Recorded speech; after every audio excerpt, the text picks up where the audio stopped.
This episode is brought to you by Credit Karma. When it comes to your money, Credit Karma keeps you ahead of the game. You can count on Credit Karma to keep up with your financial needs as they evolve, helping you monitor your progress and giving you personalized recommendations so you can make strides towards your goals. Make sure you're on the right track, no matter where you are on your financial journey. Intuit Credit Karma. Karma you can count on. Download today. They always tell you there's a catch, a compromise, an asterisk. Sprite Zero Sugar? It's different. It's the lemon lime flavored refreshment you want with zero sugar. This is Sprite Zero Sugar. Obey your thirst. Walmart Business is in the business of helping your business, regardless of whether you're building bridges, building spreadsheets, or building lesson plans. Ooh, that looks fun. Walmart Business can help save you time, money, and hassle so you can focus on what you're building instead of what your supply closet is missing. In short, we take care of business so you can do more with yours. We're the Walmart you love, now for your business. Learn more at business.walmart.com.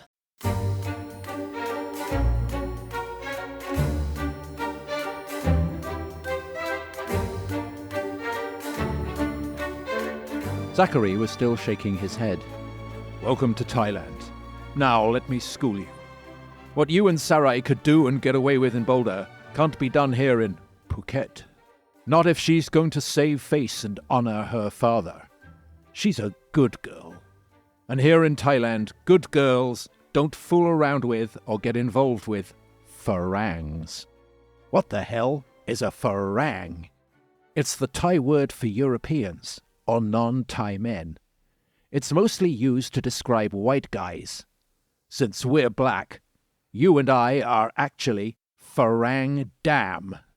Alexander stared at his twin for a moment. Well, damn, he said, suddenly laughing. Laughing with him, Zachary shrugged. Farang is also the word for guava fruit. Go figure.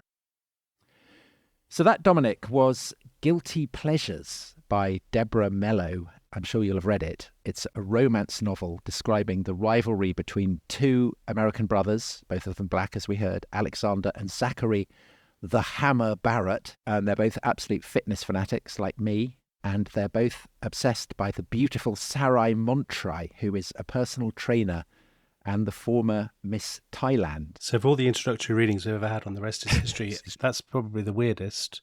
What's going on? Well, I'm sure what will have stuck out for you was the use of this phrase, farang dam, which literally means black Franks. And it was first used in the 60s to describe black American servicemen who were being stationed in Thailand during the Vietnam War. And Thai is just one of a number of Asian languages that uses variation of this word frank to describe Europeans and Americans. So the Turks, for example, they use the word Franks to mean foreigners or Westerners, outsiders, don't they? And lots of people do that. Yeah, so the Greeks used to, the Arabs still do. It's a word that's used in Urdu, in Hindi, in Chinese, in Malay. Mm-hmm. And you'll have noticed in that passage of Immortal Prose I just read, the use of the word farang to describe guava fruit. And the reason for that is because it was introduced to Thailand by the Portuguese in the 16th century. Yeah. So it's basically a kind of a Frankish fruit. And similarly in Cambodia, I gather a turkey is a Frankish chicken. So essentially anything that comes from what today we might call the West is Frankish. And it's absolutely bizarre because the Franks are a people who, you know, they take us back over a millennium and a half back to an incredibly distant age and an incredibly distant part of the world. And the Franks today and for the next few weeks are going to be our great theme. And it is an amazing, amazing story. Well, the story of the Franks is the story in history, I think, that's most reminiscent of the sort of fantasy novels of Tolkien and George R.R. Martin and whatnot. So it's a world of crumbling empires, of landscapes kind of scarred with ruins, of sorcerers and magic and men with massive axes and warrior queens and people plotting to poison each other and dragons and kind of mountain battles and citadels. And it really has got it all, hasn't it? The other comparison to fantasy novels is that everybody pretty much in this story has completely mad names. Right. Gundabad. That's a good name. Wulfagund. I think my favourite, Chimney Child. Right. It's a girl's name. So anyone out there looking for a name for a daughter, I think that's a brilliant name. But it is also a hugely significant period historically, because basically it's about how one age passes away, another is incubated. And you could say it's the great hinge moment in European history, because it's the story of the collapse of the Roman Empire in the West and the emergence of what will become medieval civilization. So at the beginning, we are in Gaul, and by the end of it, we are in France. And of course, France, it is the land of the Franks, Francia. That's where the word France comes from. Let's kick off at the beginning. So we are in the Roman Empire in the 4th century AD, the middle of the 4th century. And Gaul is still part of the empire, but it's coming under increasing pressure, isn't it, on the frontiers from the movement of all kinds of Germanic peoples. And that's where this story begins. Yes, so let's look at a particular moment. It's the winter of AD 357, going into 358. We are in the aftermath of Constantine, the great emperor who has reunited the empire after it had been kind of divided up. And in Constantinople, we have Constantine's son, Constantius II, and he has sent his cousin, a man called Julian, to stabilize the Rhine frontier, the frontier of Gaul. And the most menacing enemy that Julian faces is a great confederation of peoples called the Alemanni. Mm-hmm. And in the summer of 357, he has met with them outside Strasbourg in a great battle. Julian and his forces have been massively outnumbered. But as the Romans so often do, he has won a crushing victory over the barbarians.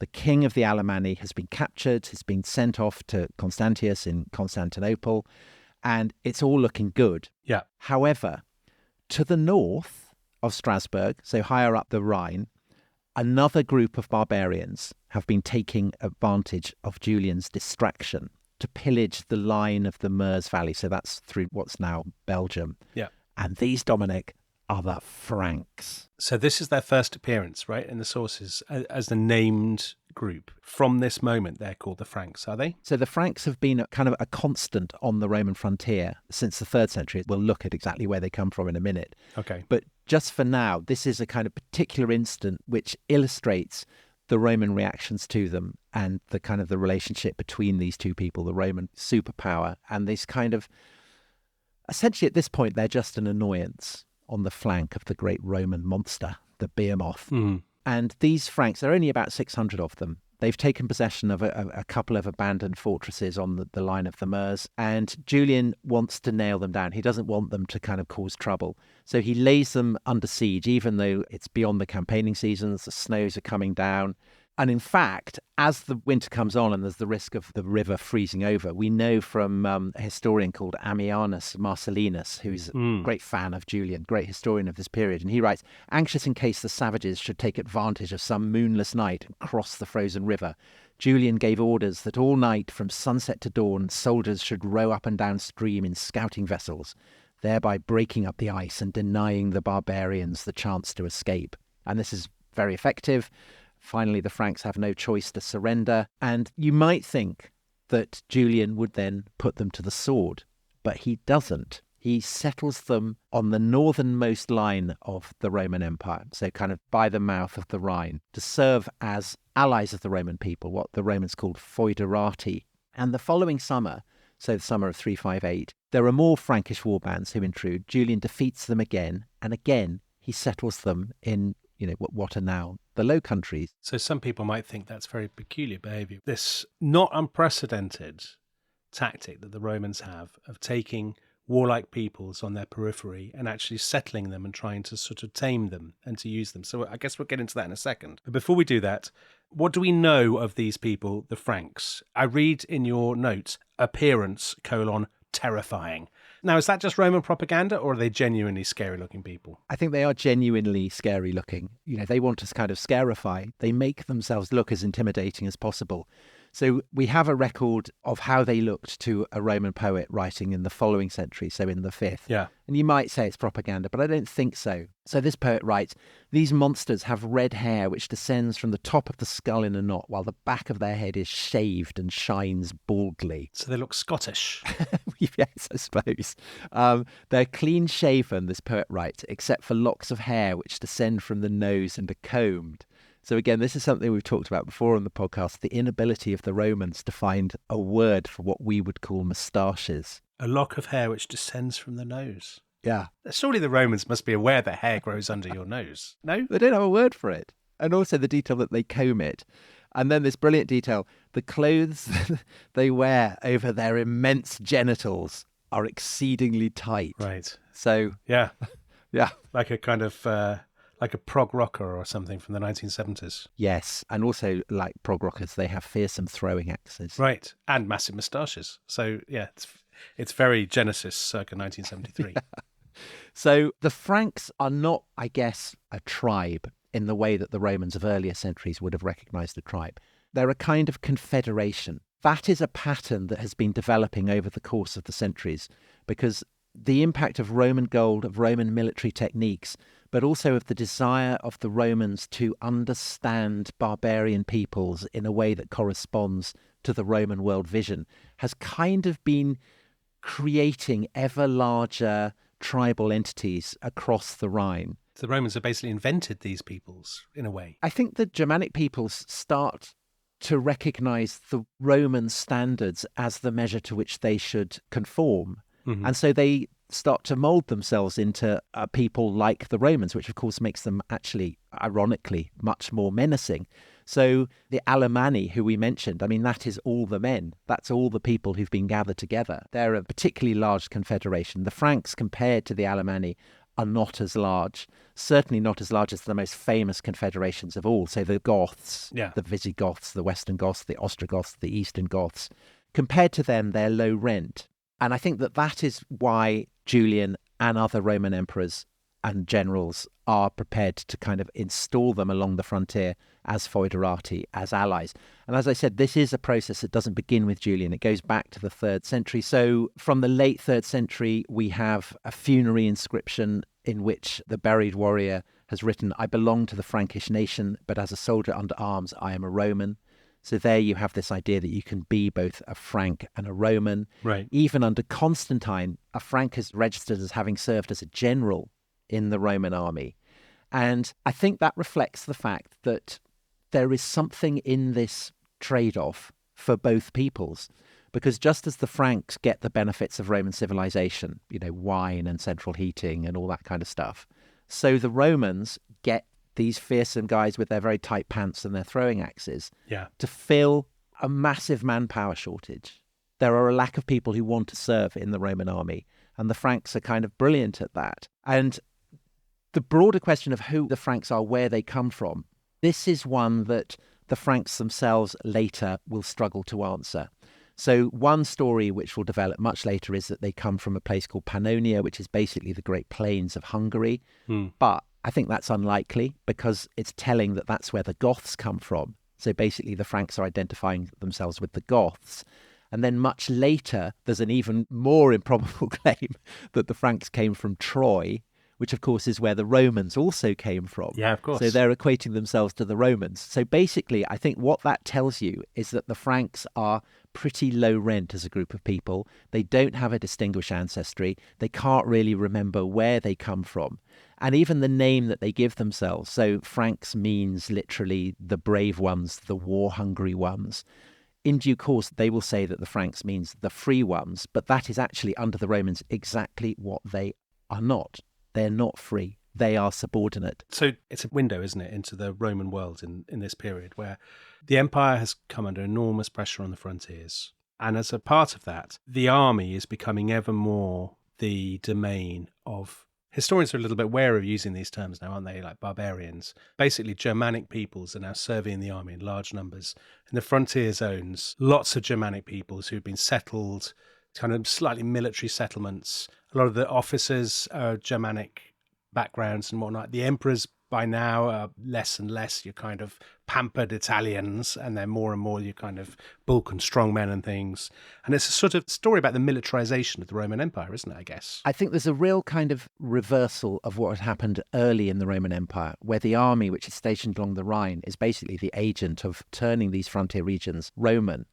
Increasingly, in the 3rd, the 4th, the 5th centuries, the army, because it is becoming more and more barbarian, is barbarianizing those frontier regions. Right. But that doesn't mean that the Franks are the equivalent of the warriors in the Trojan horse waiting to come out and destroy the Roman Empire. So they're not the enemy within. They're not the enemy within, because actually, by the end of the 4th century, they are clearly very loyal as foederati.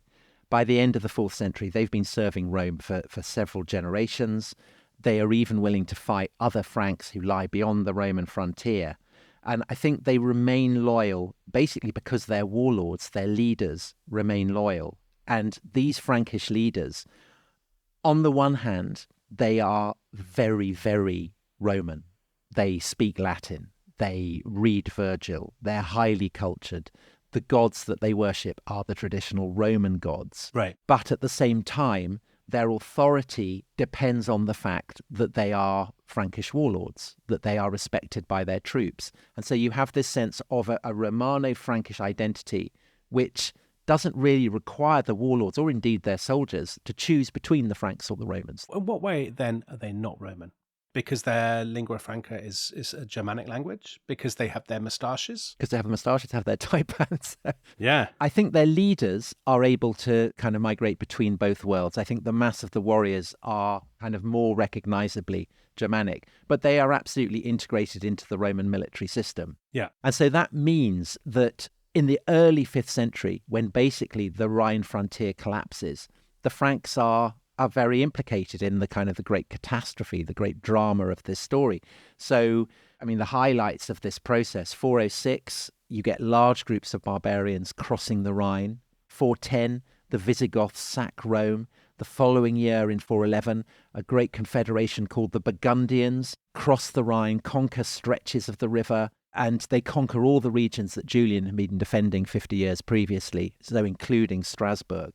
And this is a situation in which the Franks have to play a crucial part because they have to decide where their loyalties lie. Right. Does it lie with the imploding Roman Empire, or does it lie with the Germanic peoples? Right, because when the institutions fall apart, the people with all the weapons and the military know-how are suddenly in an incredibly powerful position, aren't they? Absolutely. I mean, they will literally become the kingmakers in the post-Roman world. And indeed, in due course, become the kings. Yeah. So they are going to play a key part in this process of transformation, which takes place through the 5th century. But before we get to that, there is also another massive process of transformation that's been taking place in the Roman Empire in the 4th and into the 5th century. And this also will have a transformative impact on the Franks over the course of the succeeding centuries.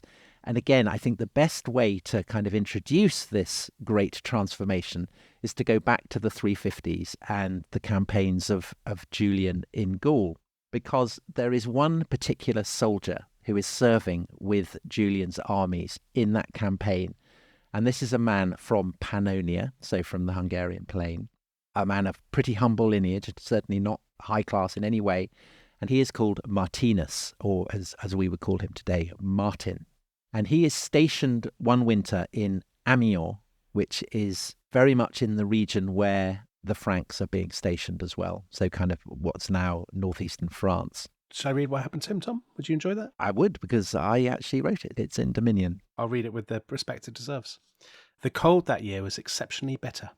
A beggar in rags stood shivering by the gateway of the city. His fellow townsmen, wrapped up warm as they crunched through the snow, gave him nothing. Then came Martin. Dressed for duty, he had no money, only his arms. As a soldier, though, he did have his heavy military cloak, and so taking out his sword, he cut it in two and gave half to the beggar. Oh, that's kind. The following night, Martin had a dream. He saw Christ dressed in the very portion of the cloak that he'd given away that day. And the Lord said to him, as he had done on earth, "Whatever you did for one of the least of these brothers of mine, you did for me." That's how Jesus speaks, is it? Oh, that's such a moving story. And I bet that really happened. So a very dramatic moment, Christ appearing to this soldier Martin who's given away half of his cloak.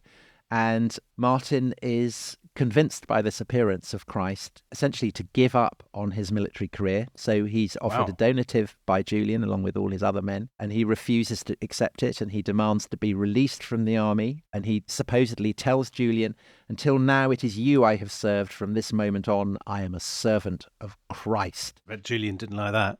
That was a shocking display of lèse-majesté. Yeah. The truth is, Dominic, that it is Martin and not Julian who embodies the future, because Julian is better known as Julian the Apostate, the last emperor to worship the traditional Roman gods. Yeah. And Martin, of course, is a Christian, and the future of the Roman Empire is a Christian one. Oh, the irony. But the thing about Martin is that he is a Christian of a peculiarly radical kind, because even though Julian is very hostile to Christianity, Constantius, his cousin, he's a Christian. Most of the Roman elites are starting to kind of jump ship and become Christian. They can tell the way that the wind is blowing.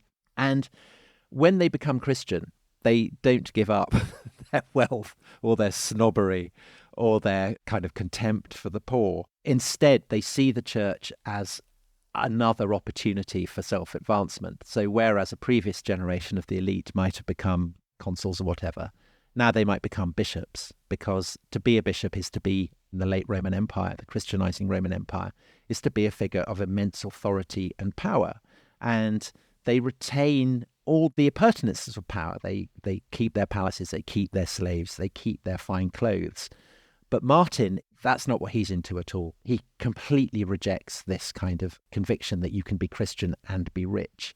So an admirer of his, who is himself an aristocrat, who is converted to Martin's understanding of Christianity, writes of Martin, "His looks were those of a peasant, his clothes shoddy, his hair a disgrace." And Martin's ambition is to become what the Greeks call a monarchus, so literally one who lives alone, i.e. a monk.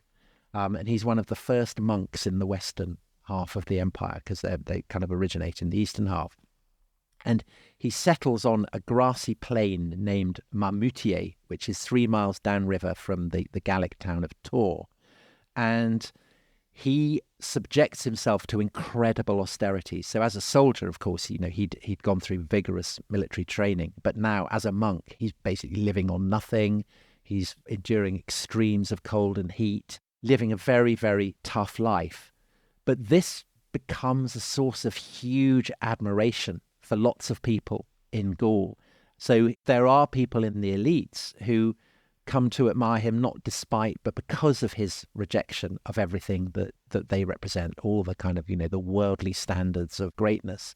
And it wins him the ability to perform spectacular miracles that further kind of increases his fame. And so you start to get people of immensely wealthy backgrounds giving up the kind of traditional path to greatness and to rank and coming to join him, and they camp out in caves or in wooden shacks. Just a question about the miracles. What are the miracles? He's healing the sick, people with twisted limbs. He's straightening them. He's giving sight to the blind. He's giving voice to the mute. Wow. It's all amazing. Absolutely happening. And the proof of this, Dominic, and I can see you looking skeptical, is that in 371, Martin is elected as the Bishop of Tours. And this is absolutely stupefying because, as we've been saying, bishops are people from the absolute elite of society. Yeah. And it comes as a complete shock to the elites, but it also comes as a shock to Martin, who doesn't want to be a bishop at all. And he runs away and hides himself in a barn, and the geese go and tell the people who've elected him where he is. And so he has to come out and become a bishop. It's a small thing, but how do the geese communicate to those people? They honking. Okay, they just honk and people interpret it as they... Yeah, they honk. They honk and hiss. Okay. Yeah, they're not talking. No. That would be too miraculous. Okay. So anyway, but the miracles continue, and this means that Martin, he has a source of power that does not derive from the traditional standards of Roman life. It's coming directly from heaven, and so that means that his person is charged with an incredible source of power.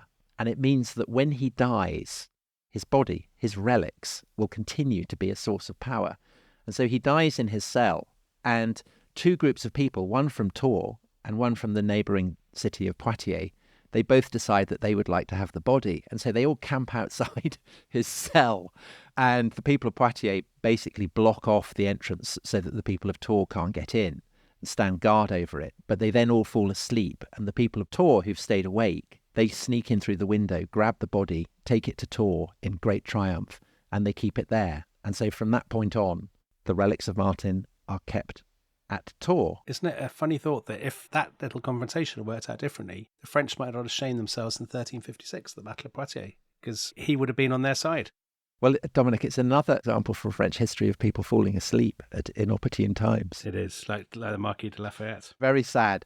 So Martin's body is taken in triumph to Tours. The people are thrilled to have it. The elites of Tours less so. The bishop, for instance, who succeeds Martin, he's very sniffy about it. He builds a small shrine over Martin's tomb, but he doesn't do anything much more than that. And essentially to the elites for several generations, Martin remains an embarrassment. But his relics do continue to perform miracles. And his fame grows and grows and grows. And essentially he embodies a kind of source of power that is so uncanny, so unsettling, that the Christian elites of Gaul don't quite know what to do with it. It's in excess of their ability to control.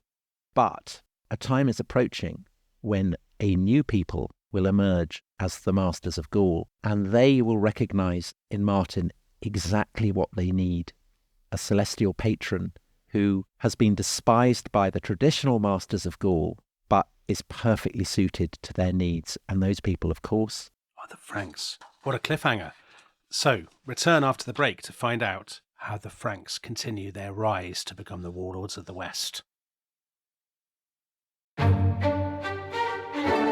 This episode is brought to you by Rocket Money. Tom, we often talk about how to organise our finances. I'm very conscious that I'm paying for a lot of mad subscriptions. And there's one thing that we've talked about often on this show. It's the thing that we probably hate more than any other, and it's a hidden fee. I would love to get my finances under control. There are all these things piling up on our bank statements, and I think I need to fix this problem. I need to sort this out and to stop this. I mean, my finances are so chaotic that I need this app. So I'll tell you what it is. It's called Rocket Money. It's a personal finance app that helps find and cancel your unwanted subscriptions. It monitors your spending and it helps to lower your bills so that you can grow your savings. With Rocket Money, you can track all of your subscriptions and you can easily cancel within the app with just a few taps, saving you time, avoiding charges. And you can also set budgets and goals and get personalized insights and regular reports to track how you're doing. They will even send you real-time alerts for large transactions, upcoming bills, refunds, and even low balances. So let Rocket Money help you reach your financial goals faster. Join at rocketmoney.com/ishistory. That's rocketmoney.com/ishistory. rocketmoney.com/ishistory. This episode is brought to you by Indeed. Stop waiting around for the perfect candidate. Instead, use Indeed sponsored jobs to find the right people with the right skills fast. It's a simple way to make sure your listing is the first candidates see. According to Indeed data, sponsored jobs have 4 times more applicants than non-sponsored jobs. So go build your dream team today with Indeed. Get a $75 sponsored job credit at Indeed.com/podcast. Terms and conditions apply. What's going on? I'm Arch Manning, Viore athlete and college quarterback. Whether I'm running, training, traveling, or just unwinding at home, I love doing it in my core shorts from Viore. With a breathable boxer brief liner, they're quick to dry, super versatile, and stand up to even my most intense training sessions. Plus, they come in 3 inseams and a ton of colors. Ready to try a pair? Go to viore.com/arch and get 20% off at checkout. I think you're going to love them as much as I do. That's VUORI.com/ARCH and get 20% off your first order. Exclusions apply. Visit the website for full terms and conditions.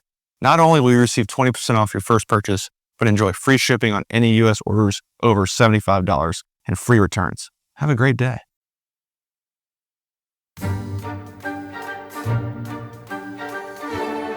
Christ's lineage was in perpetual danger.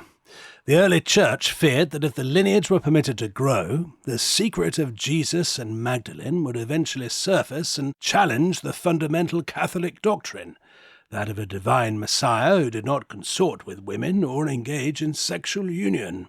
He paused. Nonetheless, Christ's line grew quietly under cover in France until making a bold move in the 5th century, when it intermarried with French royal blood and created a lineage known as the Merovingian bloodline.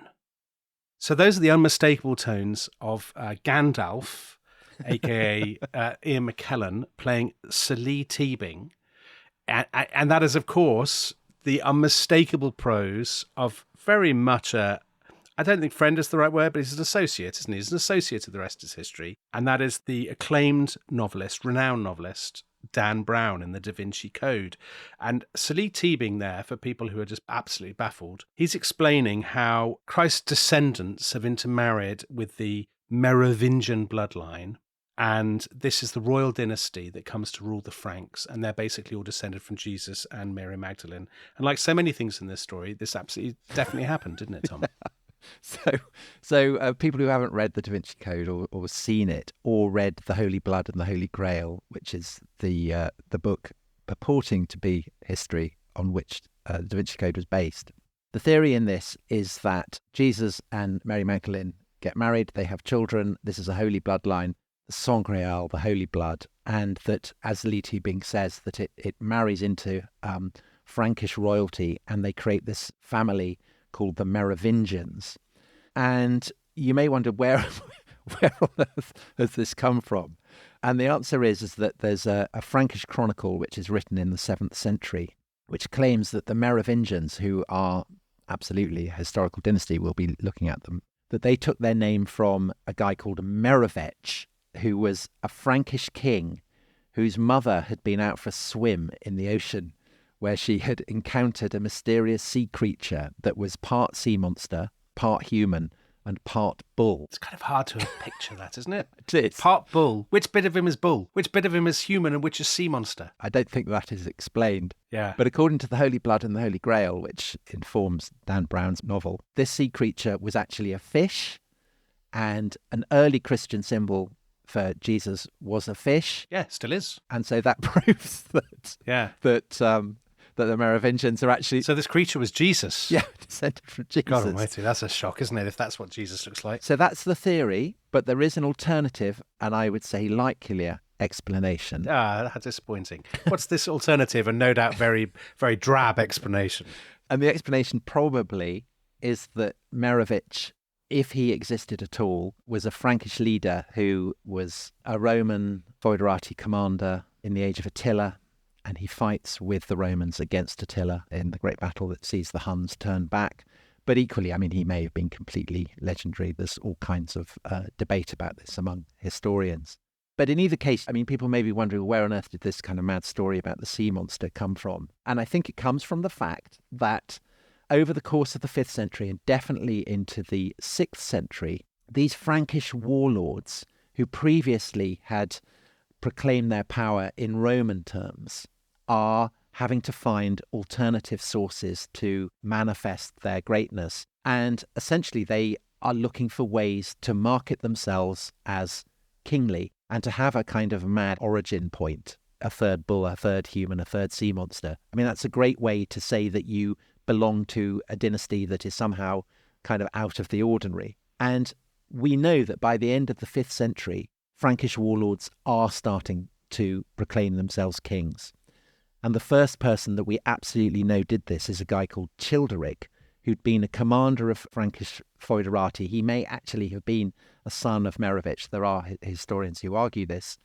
And he is taking on himself all the symbols of royalty. So among the Franks, the particular symbol of royalty is to grow your hair longer than anyone else. So, you know, if you're the guy in the prog rock band, your hair is right the way down to the back of your knees. Yeah. And so the Merovingian kings come to be called the reges criniti, the long-haired kings. And the reason that we know that Childeric called himself a king is that his tomb was found near Tournai in Belgium in 1653, and it was kind of full of sumptuous grave goods. He had this cloak that was decorated with lots of golden bees, and these golden bees actually provided Napoleon with the symbol for the French Empire that he wanted. So it was designed to kind of replace the fleur-de-lis, the royal symbol.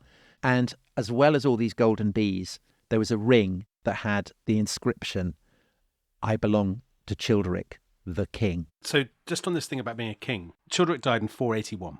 And lots of people listening to this podcast will know that 5 years earlier, the Roman Empire in the West had formally come to an end. And we always think of this as a massive moment, but actually at the time, probably a lot of people barely even noticed there was no longer an emperor in the West. But that's reflective of a general breakdown across the 5th century in the institutions and the authority of Rome in the western half of the empire. And so, as we said in the first half, when the institutions break down, basically power passes to those people who have weapons and then know how to use them. And I guess it's clearly only going to be a matter of time before some of these warlords or officers or captains or gangland mobsters or whatever image you want to use to describe them, before they start to say, well, actually, who needs an authority above me? I'll be the top dog and I'll make myself a king. So is that what's going on here, that the Franks, they're part of a general pattern of warlords turning themselves into kings? Absolutely. So Childeric is succeeded by his son, who's a guy called Clovis. And Clovis, the great Frankish warlord, who proclaimed himself as a king, he's only one of a number of would-be warlords who at this point are scrapping over the corpse of what had been Roman Gaul. The most formidable of these are the Visigoths, the Goths of the West, who have conquered much of Spain, but they also rule a huge swathe of southern Gaul. There are others as well. So there's the Burgundians, who had crossed over the Rhine in 411 and conquered all the area around Strasbourg. There are our friends, the Alemanni. They're also very much on the scene. And there is also a Roman renegade, a guy called Syagrius, who calls himself King of the Romans, so Rex Romanorum. And he is Clovis's most immediate rival and neighbour. And the town that he has taken as his capital is a city that from early times in Roman Gaul had been called Lutetia Parisorum, so Lutetia of the Parisi, that's the local Gallic tribe, but which by this point has come to be known as Paris. And so it's unsurprising, with Syagrius right on his doorstep, that the first person that Clovis targets is this so-called King of the Romans. And in 486, Clovis wins a great battle at Soissons, defeats Syagrius. Syagrius runs away, escapes. He turns up in Toulouse, which is the capital of the Visigoths in southern Gaul. The Visigothic king returns him to Clovis, who imprisons him and then has him murdered. And you might say that actually, we did a whole series, didn't we, on when the Roman Empire in the West ends. This might be an alternative point, because Syagrius had been ruling as a Roman, and with him gone, there are no more people claiming to rule Gaul in a kind of Roman way. And Paris from now on will be the capital of the Franks. This is where Clovis puts down his own base. So he's conquered northern Gaul with the exception of Amorica of Brittany, which he kind of leaves alone. He then decides he's going to advance southwards and try and conquer all these other peoples who are lurking in the south. So his first target are the Alemanni, and he defeats them in a great battle at a place called Tolbiac in the Rhineland. Very, very close run. At one point, as we will see, Clovis thinks that he's going to lose, and he makes a vow that has a seismic impact on the future course of European history, but we'll come to that in due course. He then turns on the Burgundians, he forces them to pay him tribute, and then finally, in 507, he's ready for the big one, the kind of heavyweight championship, and that is to take on the Visigoths in the south of Gaul. So he marches southwards, just by Poitiers, so very close to Tours, the shrine of St. Martin, to a place called Vouillers. He meets the Visigoths under their king. The Visigoths are wiped out. The king is killed. Clovis continues southwards. He lays Toulouse, the Visigothic capital, under siege. 508, Toulouse falls, and all that remains to the Visigoths of their former enormous swathes of territory in southern Gaul is a tiny strip of land. Right. And it's an astonishing achievement, because the Franks, who in lots of ways had been the most inferior of all the kind of various Germanic confederations, have emerged as the masters of Gaul, the most prosperous of all the provinces in the Western Empire. And the lands that for 500 years pretty much had been ruled by the Caesars are now subject to a Germanic warlord who's got his long hair, he's got his enormous genitals bulging out of his tight pants, he's got his bees, he's got all this kind of stuff. And, it's quite the transformation. But the counter-argument might run like this, that these guys have been serving in the Roman army now for generations. I mean, not talking about decades, we're talking about more than a century. That perhaps to a lot of people, they would look pretty Romanized, that they know how the Roman Empire works because they've been in it for so long, that actually they are not replacing Roman authority, but they're simply succeeding to it.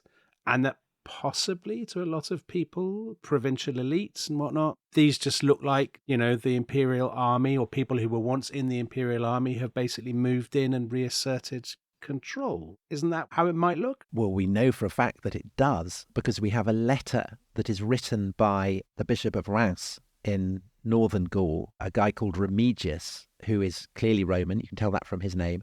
Also very, very holy. He's a man who supposedly can raise the dead back to life. And he writes to Clovis when Clovis succeeds his father, Childeric, essentially hailing Clovis not as a king, but as the new governor of the Roman province of northeastern Gaul. And we have the letter that he writes to him. And he says, "The bestowal of your favour must be pure and honest. You must honour your bishops and must always incline yourself to their advice." And this is exactly as he would have written to a Roman governor. Well, it says it's no surprise you have begun just as your forefathers had always done. Yes. So there's no sense there of this is a huge rupture. Absolute continuity. This is just as things always are. You're the legitimate authority. You've moved in. You've taken power. Great. Everything can continue as it always has. Yes. Now, there is, of course, a complication here, which is that Clovis, like his forefathers, he's not a Christian. He worships the Roman gods. Mm-hmm. And that is unlike the other barbarian kings who seized power in Gaul, who have adopted Christianity, but tellingly a heretical form of Christianity. Arianism, right? Yeah. So God the Son, so Christ, is not held to be of one essence with God the Father. He's subordinate to God the Father. And that enables them to kind of buy into the fabric of Christian civilization, but to be apart and, as they see it, superior to their Roman subjects. What will Clovis do? Because the more he advances southwards into Gaul, so in a way, the more pressing it is that he arrives at an accommodation with the Christian elites of Roman Gaul. And you can see him over the course of his life kind of doing this in a gingerly way, like someone, kind of inching his way into a very cold swimming pool. So he has married a Burgundian princess called Clotilde, who, unlike most of her compatriots, is an Orthodox Christian, so a Catholic Christian, as we would call them, not an Arian. She baptizes the two sons that she bears Clovis. One of these dies, and Clovis says, well, this proves that, your God can do nothing. Where is your power now? But the second son survives, and Clovis is happy for that son to be baptized. And then comes the decisive moment, according to tradition, at the Battle of Tolbiac, where he defeats the Alemanni. And people remember that this is the moment where he thinks he's going to lose, and he raises a vow, and the vow is to the Christian God. And Clovis says, if you allow me to win this battle, I will turn to you. I will convert. And he wins the battle, and he is true to his vow. And not just Clovis, but 3,000 of his followers, it is said. And we get that report from the great historian of 6th century Gaul, a guy called Gregory of Tours, who's the bishop, writes this incredible history, and we'll be drawing on it a lot in our next episode. But Gregory does also write about Clovis. And he reports that Clovis and his 3,000 followers are baptized on Christmas Day by Remigius, this holy bishop who can raise the dead back to life, in Reims. And Gregory writes, like some new Constantine, Clovis stepped forward to the baptismal pool, ready to wash away the sores of his old leprosy and to be cleansed in flowing water from the sordid stains which he had borne so long.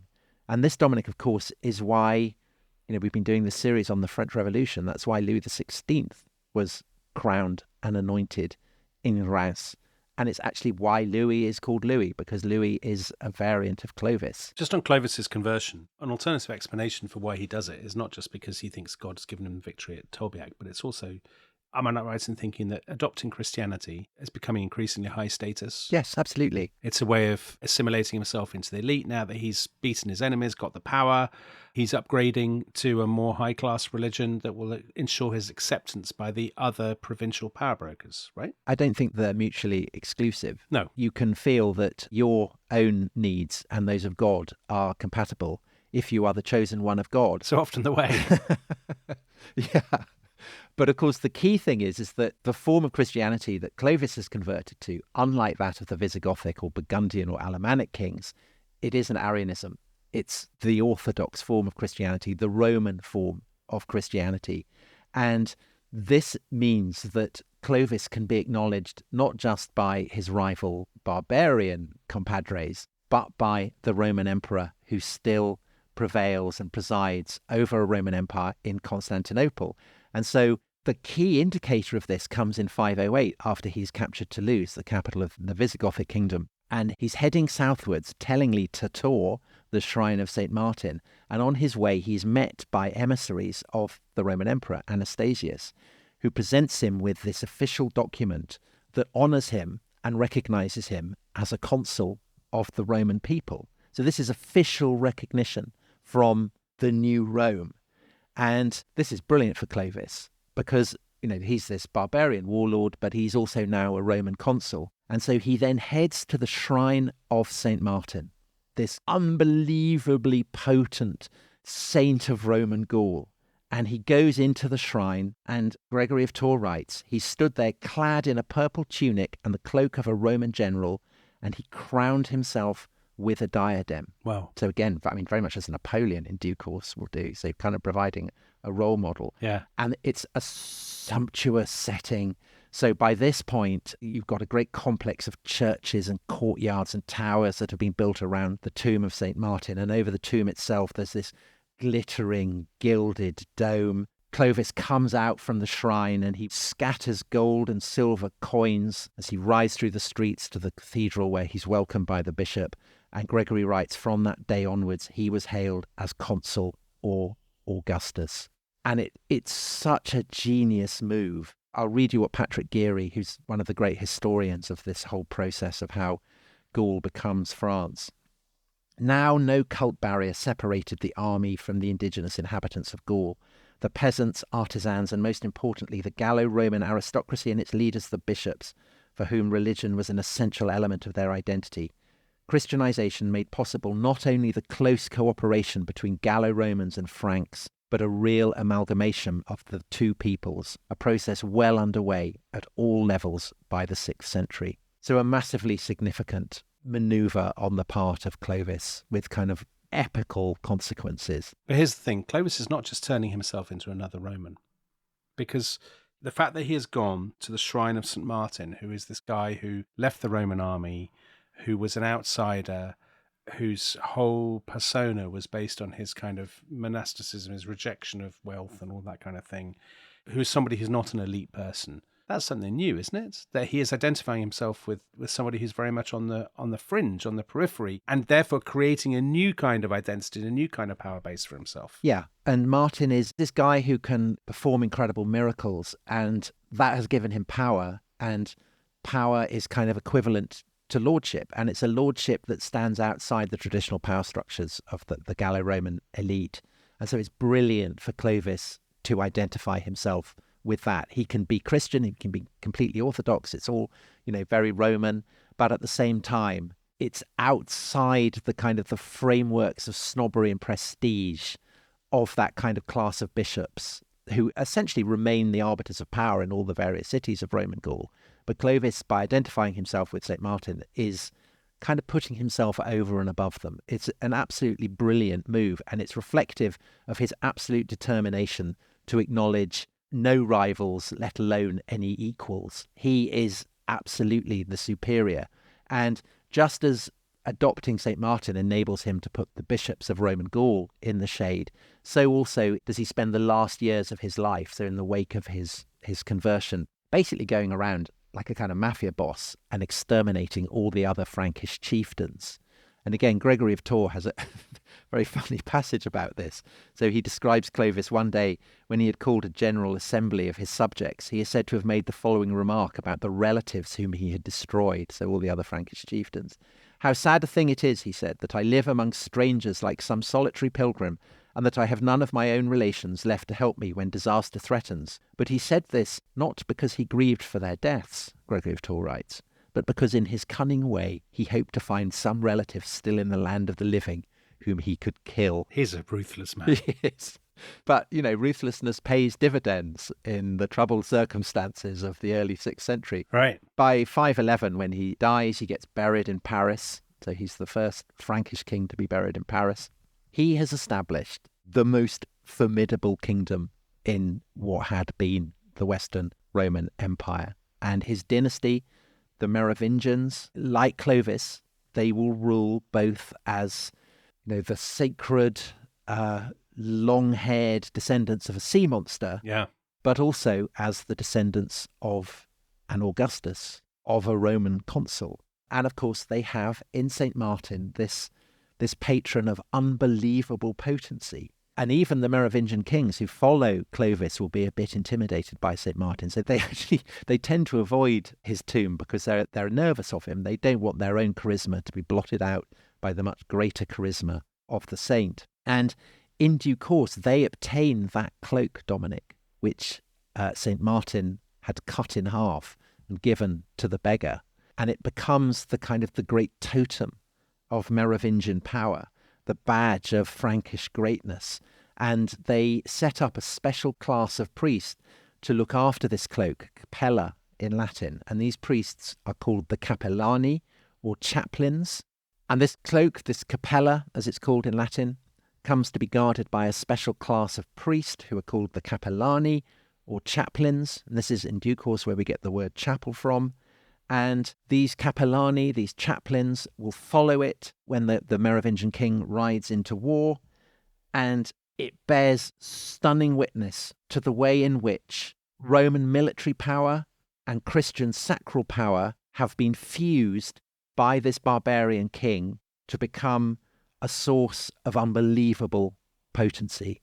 And it's that fusion of the Roman, the Christian, the barbarian that will typify the emergence of the Frankish kingdom in the 6th century. Okay, and so it begins. Now, the one thing we didn't talk about in today's episode, it had sea monsters, it had magic cloaks, it had the works, but it didn't have many women.